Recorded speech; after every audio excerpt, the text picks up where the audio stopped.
Hey y'all, welcome to Up the Coast with Alex and Britt. This is officially episode 6, week 5 of our podcast. So we are here to give you guys the rundown of all things ACC softball across the country for this season. So before we get into last weekend's game matchups, Britt, RPI was released again yesterday and some strength of schedule numbers, things like that. So what do you have on some of the released rankings and just overall numbers for the ACC? Yeah, as you remember, we talked about last week, being 40 and below is kind of where you want to be for RPI come postseason. That's kind of the safe zone to make it. Selection committee likes that. So when we're looking at the ACC, Virginia Tech is coming at number 5 in RPI, which is huge.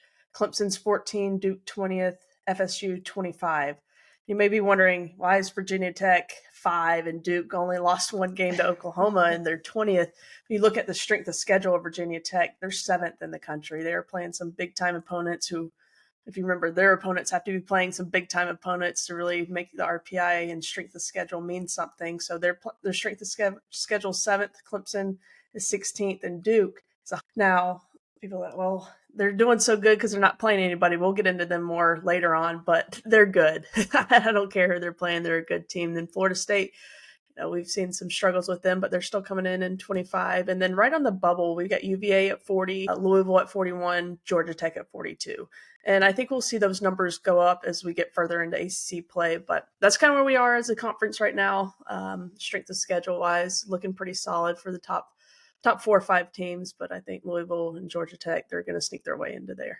Yeah, and just a reminder for people at home that this is important when it comes to postseason and trying to make that bid, because if you don't win your conference championship tournament, then you don't necessarily have the automatic bid. Anybody that wins that conference championship does get that automatic bid, but then you are vying for a spot in the top 64 as a whole. So let's get into just some weekend recaps, game summaries. We had a lot going on last weekend, several ACC series opening up in play, and then a couple teams kind of competing in out-of-conference play still for spring break. All right, Virginia Tech, Louisville. Virginia Tech swept it in all 3 games, but we had some close ones, Britt, and just overall really good softball this weekend in Louisville. Yeah, I think I want to go back to the midweek for Louisville. They had Arizona come into town, Arizona making a trip from the West Coast out east, which doesn't happen very often for them. But that's a big-time matchup to get them out there on their home field, and they walked away with a victory, 5-3. Alyssa Zabala, we talk about her every week of how good she is, and she went a complete game against some really heavy hitters, scattered 3 runs, 5 strikeouts, and she got a lot of easy ground balls, 11 ground balls on the game, didn't give Arizona, who likes to hit the long ball, especially out in the desert, the ball flies. Kept the ball on the ground, did a good job. So I think that's a big win for them, strength of schedule-wise, RPI-wise. That's definitely a quality win. But going into Virginia Tech, things were a little bit different for them. They played that doubleheader on Saturday, got swept there, lost on Sunday as well. Doubleheader, you liked that, didn't you? Yeah, love it. Love all the games, right? All the games in such a quick turnaround time. We love that. Yeah. Let's not get back on our soapbox. But in game 1, Virginia Tech won handedly. Surprisingly, I don't know if you were surprised, but Emma Lemley didn't start the series. She didn't start a game actually this series, but Lindsay Grein was in the circle, just 1 hit, no earned runs. And then Alyssa Zabala coming out only made it through an inning and 2/3. What I think was surprising for me that game is they put up 11 runs, but no extra base hits and no home runs for Virginia Tech. We don't see that very often.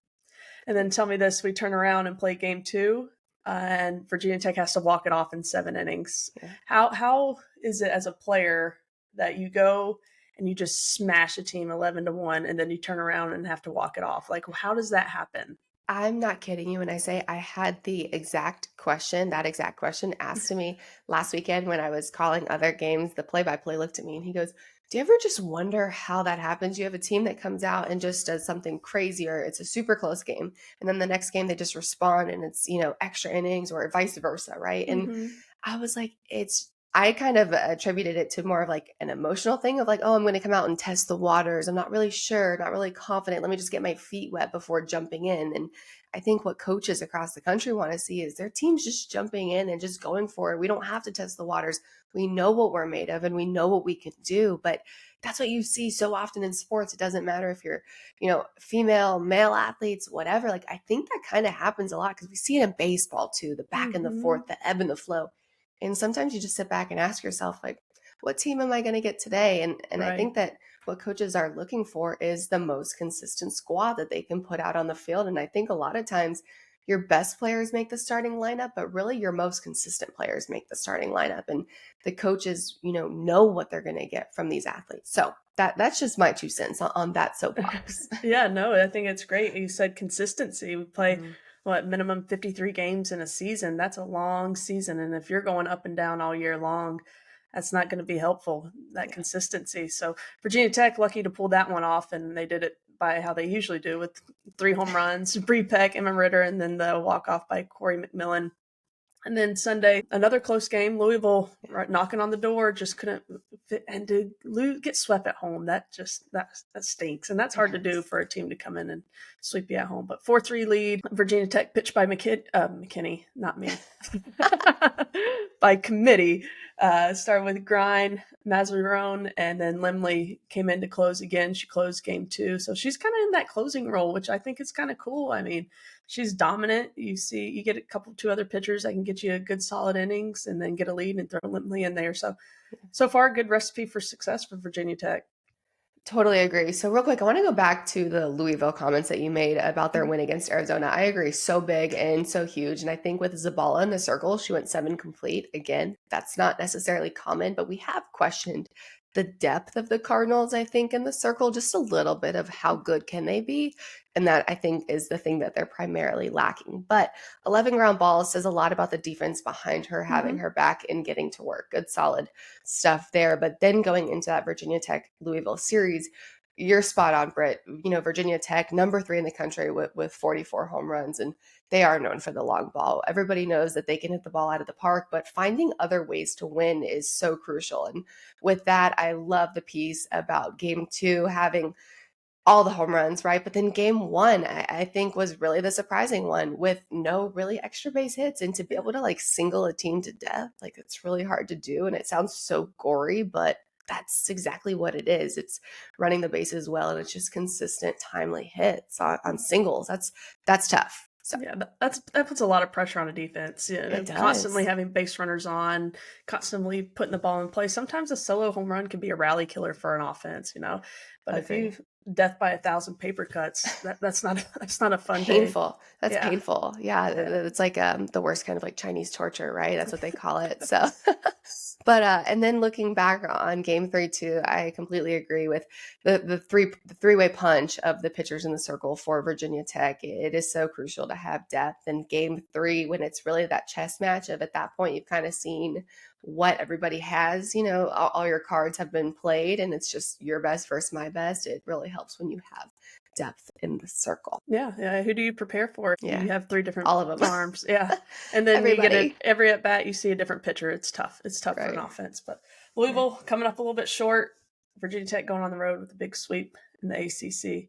Now, I know you're excited about this UNC-Virginia matchup. Good pitching from Virginia, the hot hitters from UNC. What did you see this weekend? Yeah, a couple of notes just, I think, overall. So UNC, your Tar Heels, are absolutely crushing it right now. Batting average, so good. Their team batting average, 400, is number 2 in the country, only behind Texas, who we know came in at the number 1 spot for maybe the first time in years in regard to Oklahoma not claiming that number 1 spot. But Texas coming in with a 401 batting average as a team, and UNC coming in right behind them with 400. That is phenomenal alone. UNC's Sanaa Thompson is hitting 557, and Alex Coleman hitting 556, the 1-2 punch across the country. And then not only that, UNC is number 1 in the country in stolen bases at 75. So crazy stuff all the way around. But what do you got on your Tar Heels on just that? I mean, we're 23 games in for UNC. So there's a good sample size. It's not just 5 games in and they're hitting 400 as a team. No, they've played almost half their ball games, right? And they're still hitting 400 as a team. I was waiting for that number to start going down and come back to reality, but no, their reality is that they can absolutely smoke the ball and up and down the lineup. it's fun to watch. And I think Alex Coleman at the top of the lineup definitely leads the charge. How she goes, this team goes. She's a spark plug. When she gets on, it almost gives permission for everybody else to get on. And she's she's getting on base over half the time. So, everybody's swinging it well behind her. And then the fact that they've stolen 75 bases, I mean, that's just more pressure on the defense. They already know that, they're going to put the ball in play and get on base, but damn, then you got to defend against a steal, take you out of position. So a lot of threats on the offense. And in game one, we talked about the offense. They didn't show up. So you got a big props to Eden Bigham in the circle when a complete game, just 3 walks, 6 Ks, no runs, shut out this top offense. What do you think about her performance?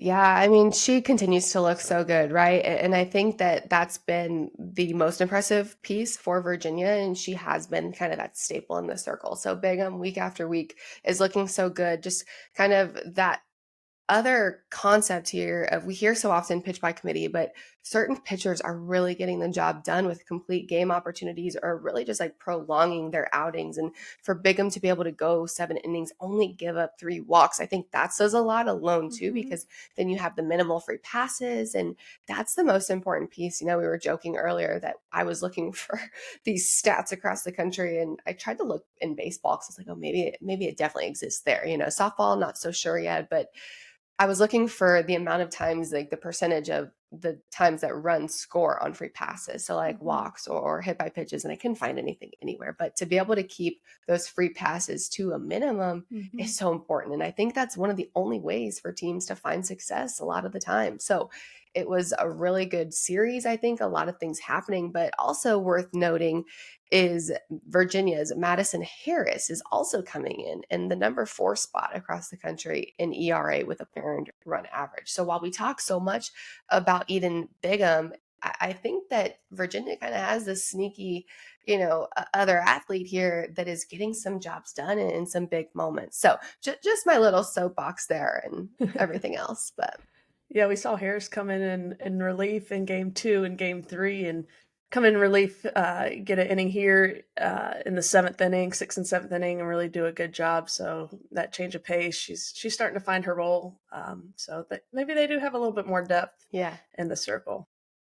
I'm thinking so. And then game 2, UNC did a good job responding. Alex Coleman, Sanaa Thompson, Abby Settlemere with multi-hit games. And Alex Coleman in that leadoff spot is really just the fire starter, Britt. You said it best. It's kind of like, as she goes, the team goes and like follows behind her.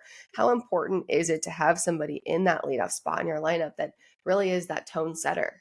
Yeah, you want to come out and set the tone for the game, especially in that first inning. And you have your leadoff that's a tone setter and really creates the environment of how the game's going to go. And she's getting on base more often than not, and that's how you want to start your ball games right off the bat. Put the pressure on the defense, like, hey, here we go. And I love that you said that Coleman, Thompson, and Settlemire all got multi-hit games. So it's not like they're one and done players. Like, they're going out there getting 2-3 hits a game. So you're making adjustments in the circle, they're making adjustments at the plate, and that's what that tells me when there's multi-hit games for multiple players. Couldn't agree more. And in that game too, Virginia did take that concept of pitch by committee, but then UNC's Kenna Ray Dark faced just 3 hitters above the minimum. She wasn't overpowering. She didn't have any strikeouts or walks, but she just let her defense work behind her. So again, we go back to the concept of these pitchers not having to be overpowering to be successful out there in the circle. And you really can just throw your best stuff, let people put the ball in play, and let your defense work behind them. Yeah, and your defense, if you trust your defense, it's so much easier to go out there in the circle and, pound the bottom of the zone and get ground balls for your defense. So Carolina's offense and defense showing up in game 2, and in game 3, they were able to take the series. They really opened up, had a couple home runs. Alex Coleman was 2 for 3. Thompson again with a home run. Autumn Owen got into the game and started swinging it too. So, I mean, those 3-4 hitters they're just special for Carolina, and they're really carrying the load for this offense. And went against Eden Bigham, and again made good adjustments from game 1 with her. She gave up 6 walks in that game, so either they saw something from game 1 and made that adjustment, and came out with a win, big series win for UNC.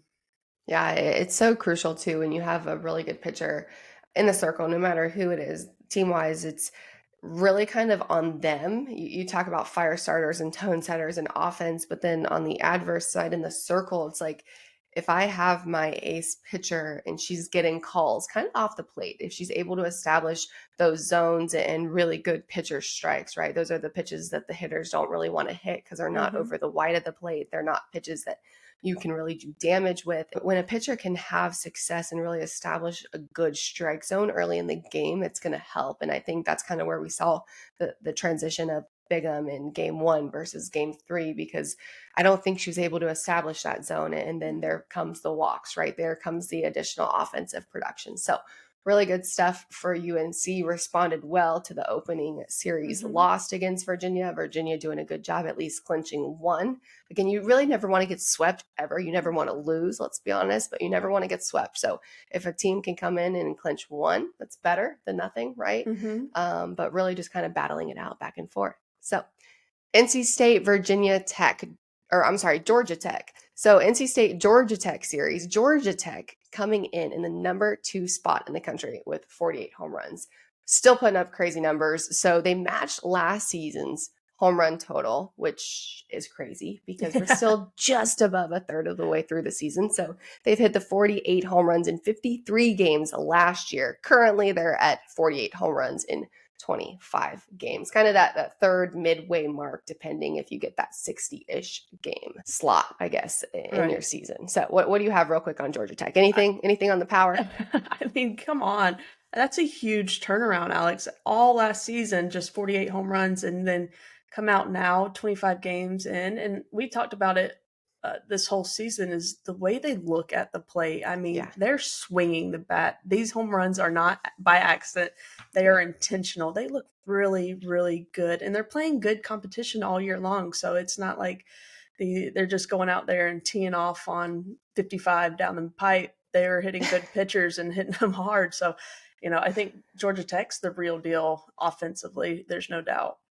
I completely agree. And I love the word that you use because that's also how I teach my athletes when I give lessons is every time we step out in the cage to practice and hit balls, you're hitting off a tee, you're hitting off front toss, you're hitting off live with me. And there's intent behind it. What is your Mm-hmm. plan? What are you trying to accomplish there? So really good stuff, Britt. But the other things worth noting, I think more than anything, is Georgia Tech didn't commit an error on the weekend. Yeah. Phenomenal defense.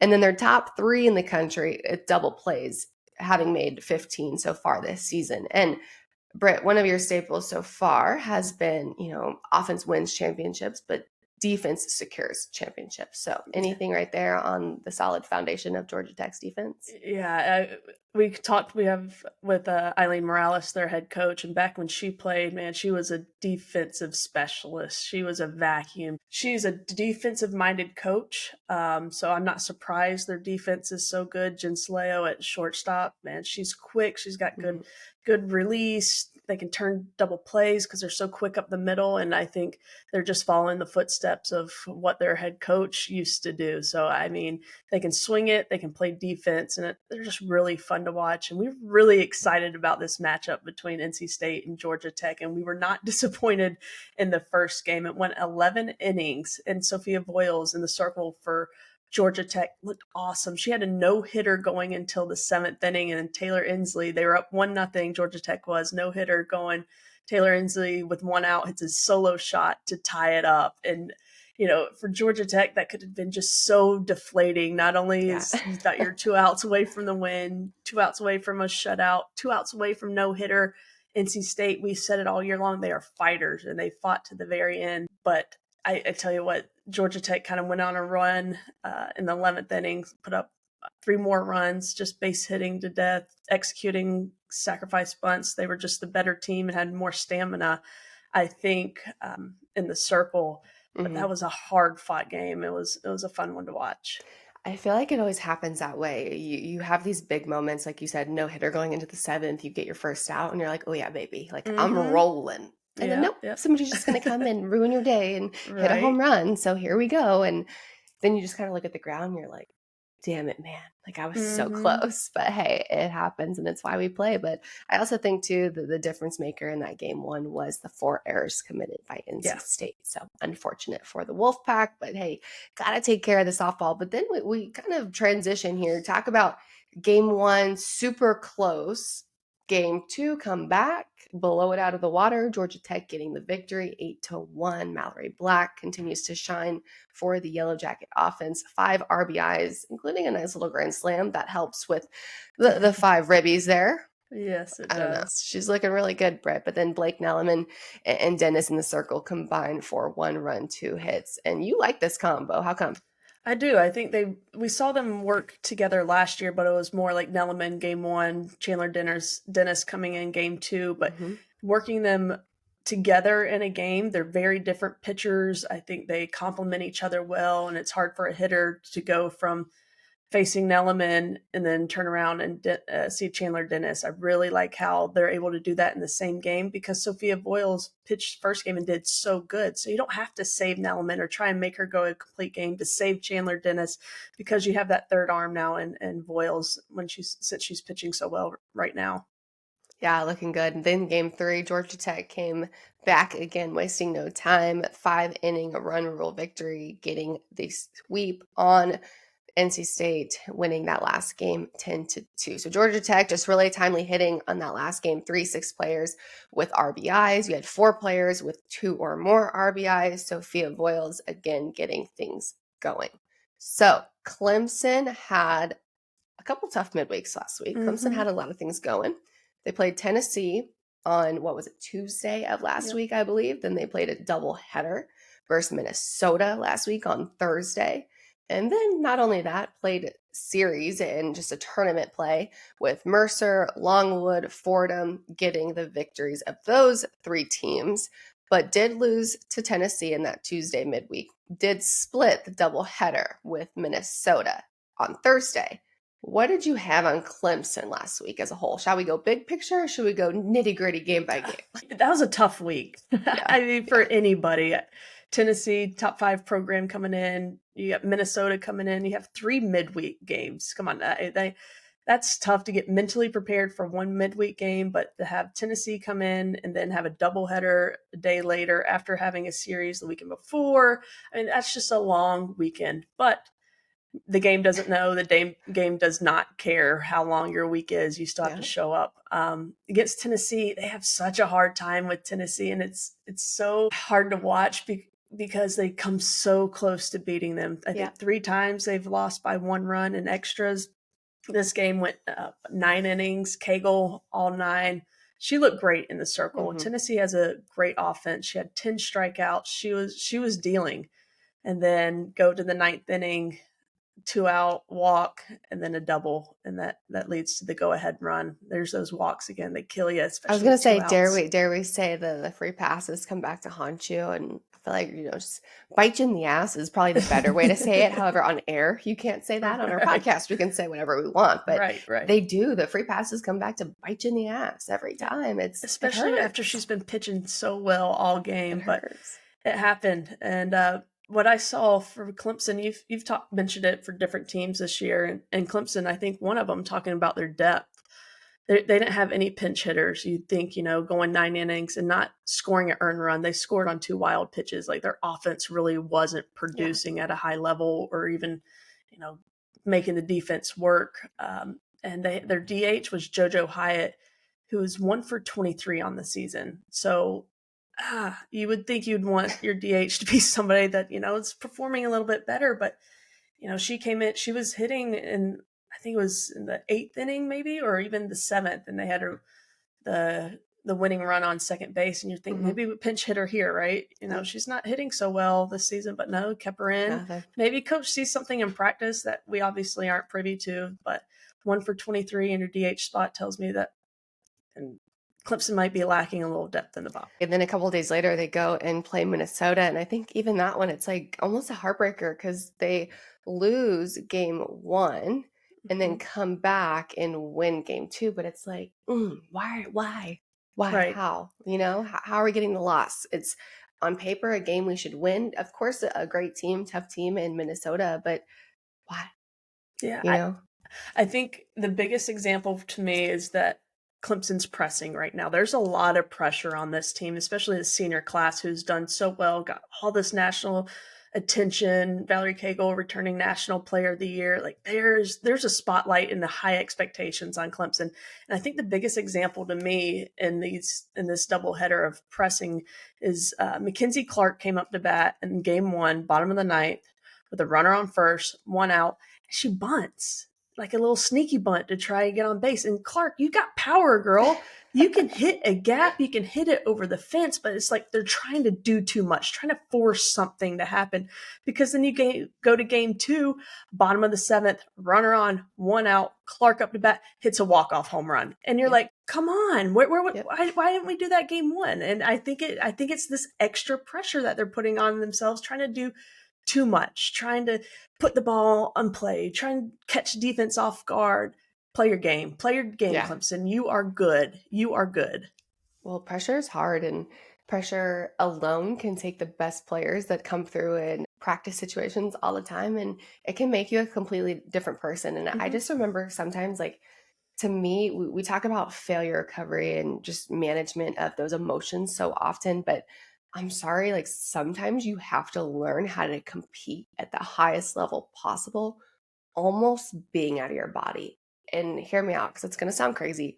I just remember in like some really big moments of my career, like I remember blacking out. And I know that sounds crazy. Like, and in the moment, I think I was present. I learned how to like process and think while being very nervous. Like you learn how to perform in those moments.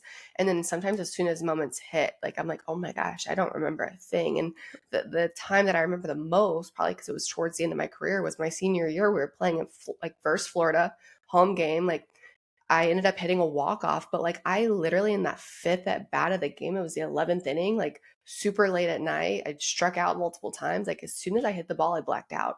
And it was just like the moment of emotion and stress and like, I mean, excitement, everything overcoming you. And you're just like, oh my God, what happened? Like, Your body goes into like a state of shock. of shock. Like it sounds like psychotic probably, but like it's so true. A And little bit. Right? Like, and what I mean is you just have to learn how to perform being in high pressure moments where how to regulate those emotions. Absolutely, where the world feels so big. Everybody's watching you. Like that's what it feels like. So I don't know. I probably sound a little crazy there, which I am, but I know we've established that early on.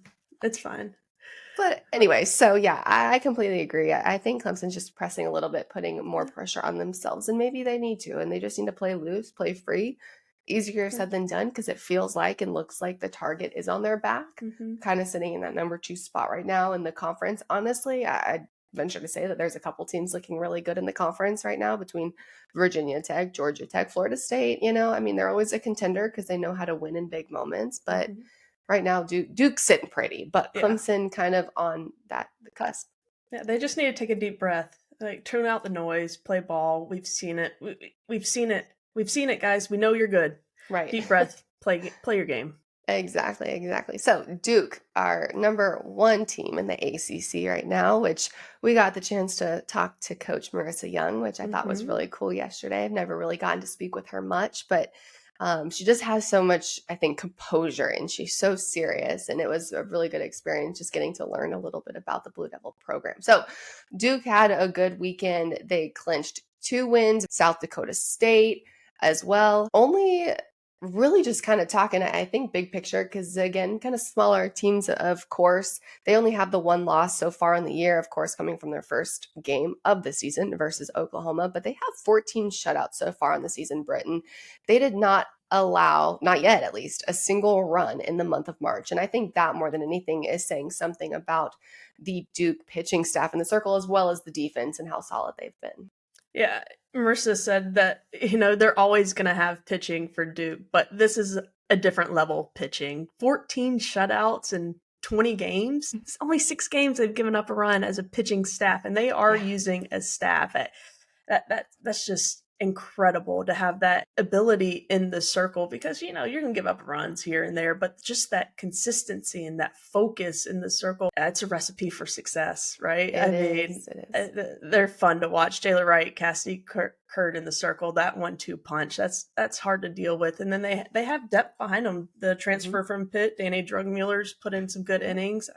I like how they're spinning it. Yeah, absolutely. Well, the team ERA is the number 1 ERA in the country with 0.73 earned run average. Jayla Wright coming in at number 5 in the country with a 0.32 ERA, right behind Virginia's Madison Harris. And then Cassidy Kurt is still looking so good. Only a sophomore, throws from the left side. She's number 3 in the country in strikeouts per 7 innings with 11.7. That is legit. So you have categorized Duke as the total team right now. They're number 5 in the country, and 5th or number 5 in team batting average. They're hitting .359. And of course, again, let's just continue to compliment how well-rounded they are. They are having a fielding percentage right now of .980, which is 11th in the country and number 1 in the ACC. So Duke hits, Duke pitches, they take care of the ball on defense. They are the total team right now. Yeah, you can pitch, you can hit, you can play defense. And I want to talk about their defense. They're making the plays that you're supposed to make. But if you watch them play on a goal at third base, their outfield, they're making plays that you're not supposed to be making too. Yeah. So, I mean, it's got to be fun to pitch with that defense behind you. It's got to be fun to pitch with the offense producing runs like they are. So I think the pitchers have a lot of pressure taken off them. They're able to go out there, play their game, and up and down that lineup, they have speed. They can beat you in so many different ways. Duke is a complete team, like you said, and they're going to make a long run. They're going to be fun to watch. They're going to be hard to beat. They have a challenging ACC schedule, which I like. I want to see them go against the best and see what they have to prove, but they're going to be really hard to beat because they're so consistent. They haven't lost a game that they shouldn't have lost, right? We see that across the country. Teams, just about all the teams at this point, have dropped a game that on paper they should have won, not Duke. And if you listen to our interview with Coach Young, so that's something that she preaches, is consistency, day in and day out, staying consistent, keeping that focus through practice, translate to keeping that focus through the game, and whatever they're doing, they are consistently winning.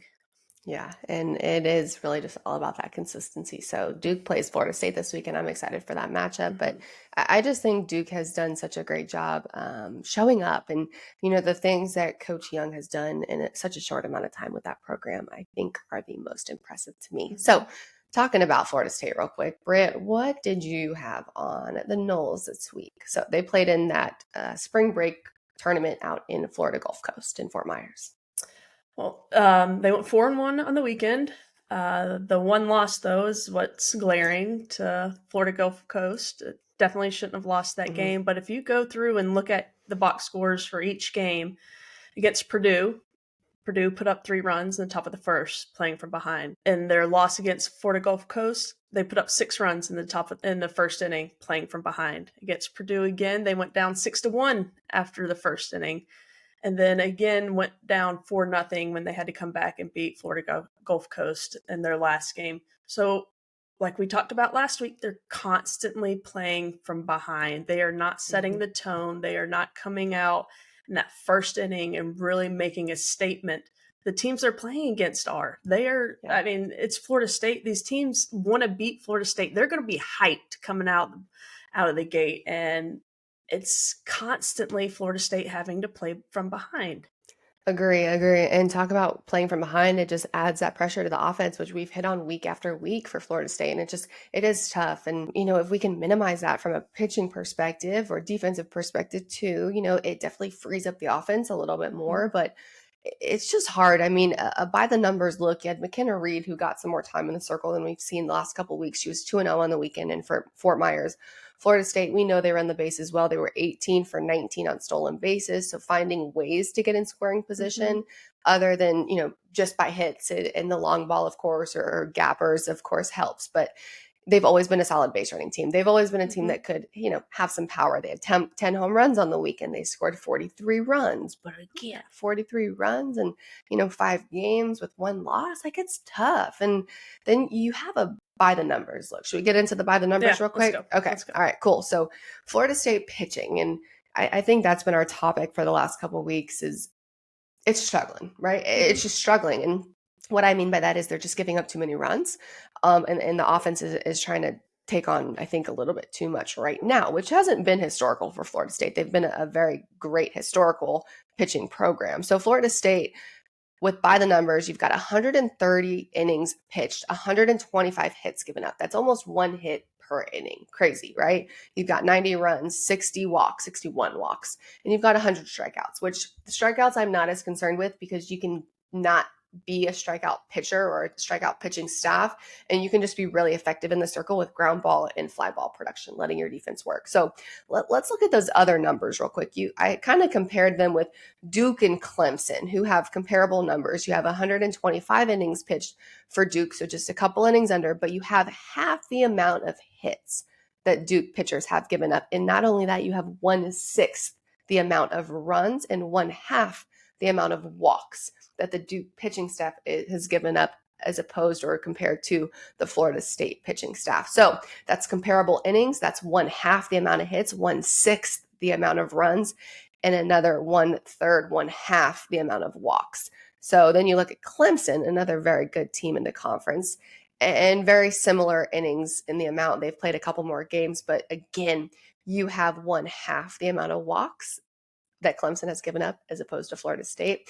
And you have 1/2 the amount of runs that Clemson has given up as opposed to Florida State. So Florida State pitchers are putting up astronomical numbers in regard to the amount of runs teams are scoring and the amount of walks that they're giving up. So you're telling me that walks kind of translate to runs? A lot. I really want that stat. I might just make one up if I'm being honest. Like some mathematician, statistician, like come help. Do I have any We'll have to get on with the 643 people. I bet they can figure it out for us. Or I feel like we have the email of a couple of the ESPN stat guys that we've worked with. Maybe they could help us out. Yeah, we got to get on that. But I just think you look at the results, right? You have all these walks, all these runs, and Florida State losing games they shouldn't be losing. So tough. But walks to me are controllable to some point, right? Sometimes you do want to walk certain hitters. You agree. You have competitive walks. If I just want that person on first base, you know what? Fine, I'm gonna put her on first base. I'm not gonna give her anything to hit, and if she's disciplined enough to get on first base, that's fine. But this is more than just putting people on, pitching around people. It's kind of a big deal when you see those numbers like they are. But I do want to go back to the offense because they're stepping up behind the pitchers. Aside from the loss, they went on to score 15 runs against Purdue after being down 6-1. They went on to score 13 after being down 0-0 to FGCU. So you were talking about our pitchers aren't giving us what we expected from the beginning of the season. So what is our offense going to have to do? Are we going to have to score double-digit runs every game to win? Are we going to have X amount of quality plate appearances? What are we going to have to do as an offense to support our pitching staff and get those dubs? And for the most part, the offense has been stepping up for them. 4 out of the 5 games that played this weekend, they did. And the freshman Beecham, man, she's killing it. She's good. I mean, just crushing the ball. But one player that I'm really impressed with, who's gotten a lot of attention throughout her career, is the catcher Michaela Edenfield. She's always come up in big moments. The area 51 that she drops the bombs into. But throughout her career, like I said, I've been impressed with her, but she just hasn't been that consistent hitter. And this year, she's hitting over 400. She's leading the team in home runs. So she's found that consistency. I think their offense is really coming along as that last puzzle piece in the circle. And I think we say it every week, Coach Lonnie is going to figure out a way. I think she's still trying to figure out who works best as a starting role, who's going to be best in the middle relief, who's going to be best in a reliever role. And she's still working those pieces and putting the pitchers where she needs to see where they can be most successful, because she's going to put a pitcher where she's going to be most successful. And she's still trying to figure that out with this pitching staff. Completely agree, and all very valid points. So talking about consistency, let's move on to Pittsburgh. So they also played in the Florida Gulf Coast Tournament alongside Florida State, but the two teams did not play against each other because they have a series coming up here in a couple of weeks. But Pittsburgh, on their first couple of games, lost to Purdue, lost to Western Michigan on Friday.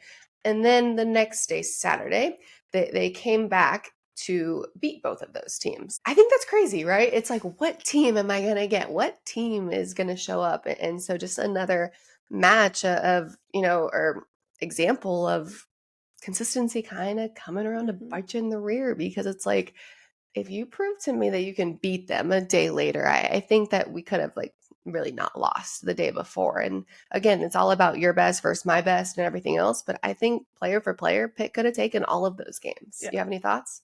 Yeah, I think they're in a rebuild year, right? New head coach, still trying to find that confidence. And I think coming back and winning those 2 games, you're like, damn, I should have done this yesterday, right? But hopefully that's giving them a little bit more confidence to have a little more fight on day 1 going against who they play.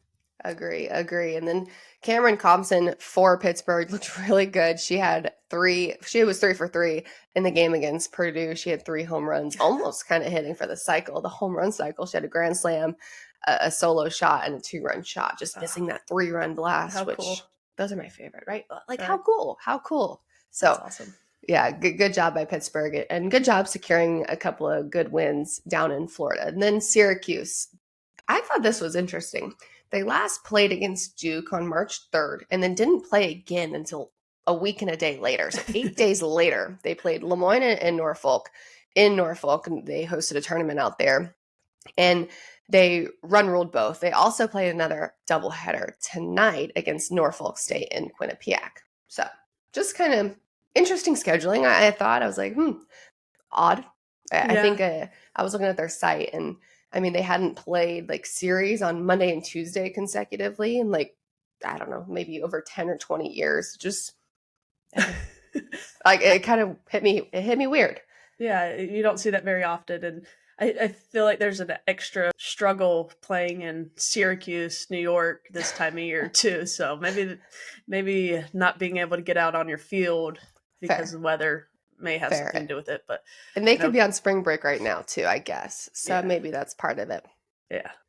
I don't know. Break time. Yeah, I don't know either. But hey, Rebecca Clyde, she looked good for the Orange yesterday. A couple home runs, several RBIs in their doubleheader yesterday. Taylor Posner also at the long ball, a couple RBIs, and some timely late game hitting from Posner. So they run-ruled both games yesterday. They play another doubleheader tonight. They outscored opponents 20-1 in that tournament in Norfolk. So Boston College also had a lot of scheduling weirdness last week. They had 3 of their games get canceled because at first I'm writing all my notes. I'm they played almost every single day last week.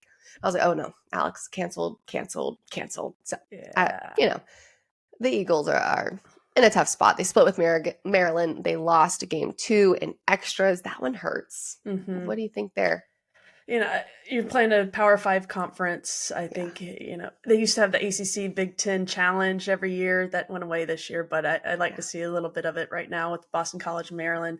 I really liked, once again, Abby Dunning in the circle. She is good. She's proven that she can go against elite hitters and really do a good job. I think Boston College has got to feel good about what they're doing so far this year. They've been performing. I think they're outperforming what some people may have expected. And I think Abby Dunning has a lot to do with that. Yeah, Abby Dunning looking good in the circle for Boston College. Nicole Geary also looking good for Eagle offense. And so Notre Dame, Karina Gaskins. So she's been obviously one of the best hitters across the country. And this year not having a lot of opportunity to hit. So she holds the number 1 spot for on-base percentage in the country with a .654 on-base percentage. The ACC, I thought this was interesting. They hold 3 of the top 5 spots for on-base percentage. So Karina Gaskins leading the way. And then you've got the couple of UNC hitters that are also really far up there with their batting averages being so high. So what are your thoughts on Karina Gaskins? I like that she's forcing these walks. She's not chasing out of the zone. She's showing good discipline, but I'd put her on first base too until teams can show me that they can support around her, right? Karina Gaskins not going to hurt me on first base if you're going to roll into a double play or if I can go after the next hitter. So Notre Dame's key for their success moving forward, I think, is really putting the onus on players in front of Karina Gaskins and the player hitting behind her. and maybe even put her.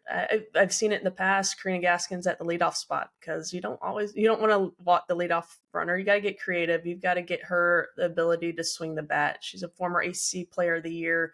We've got to get her some more action, not just free passes, because we got to see her hitting. I completely agree. But I did think the bright spot, too, for Notre Dame this past weekend was Jane Cronenberger hit a couple home runs. Addison Amaral had some really timely hits as well, securing a run rule victory against Ball State. So maybe we are starting to see some offense for the Fighting Irish come up in some big moments and come through and really have the back or protect Gaskins, which is something that has been a hot topic for us. So, for sure. Looking ahead, we got a couple good midweeks this week. We got Florida State playing Alabama. That is tomorrow, Wednesday night. We've got Georgia Tech playing Georgia. I'm excited for that game. I want to see. I have a feeling we'll see a lot of long balls between the two. It's something in the state of Georgia. I don't know what it is. Right. Something in the water down there. Both these teams can swing it. That'll be a good matchup. I think it'll be a good test again for Georgia Tech, who played some really hard teams down in Clearwater at the beginning of the season, and so they're not afraid of going against top 5 teams. So they're going to come out swinging. They're going to come out, ready to steal that win. Agree. And then you got a couple good conference matchups too. You got Duke at Florida State, UNC at Clemson. That'll be a fun one. Notre Dame at Georgia Tech, Syracuse at Virginia, Pittsburgh at Virginia Tech, and Boston College, Louisville, NC State, all playing out of Well, thank you guys for joining us. And as always, if you have any ideas, questions, things you want to see or hear about, leave your ideas, your mentions in the comments on any of our platforms that these podcasts are posted. So have a great week. Thanks for joining us for Up the Coast with Alex and Britt. Bye.